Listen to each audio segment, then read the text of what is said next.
آپ کا دوسرا سوال، تو 3 طلاق کا کہہ رہے تھے کہ میڈیا کافی 3 طلاق اچھال رہی ہے، اور اس کا کیا جواب ہے؟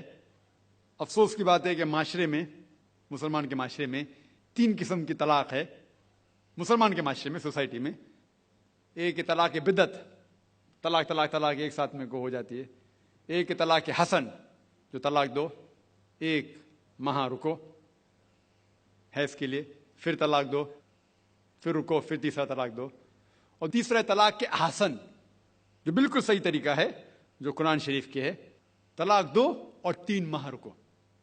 قرآن کی آیت ہے سورہ بقرہ میں، سورہ نمبر 2 آیت نمبر 228 میں لکھا ہوا ہے کہ جب بھی آپ طلاق دیں گے تو 3 ماہ یا 3 حیض کی عدت ہے، تو طلاق پورے مکمل ہونے کے لیے 3 حیض یا 3 ماہ، 3 منسٹرل سائیکل اور 3 منتھلی کورسز مسٹ ہے، کمپلسری ہے۔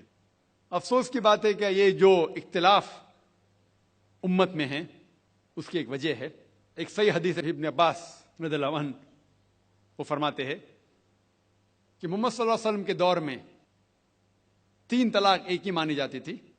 حضرت ابو بکر کے دور میں 3 طلاق ایک ہی مانی جاتی تھی۔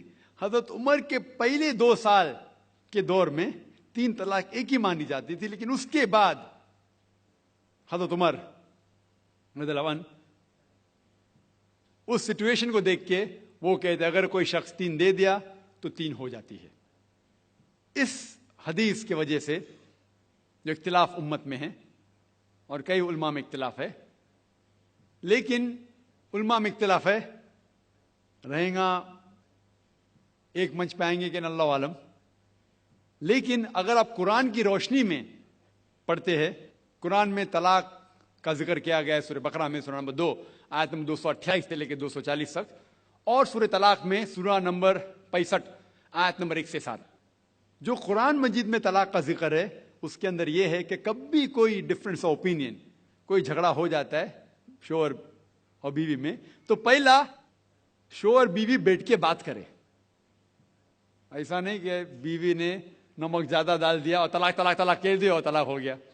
اگر بیوی میں نمک زیادہ ڈالا، بولے آپ کو نمک کم چاہیے، معاملہ سلجھ جائے گا، بیٹھ کے بات کرو۔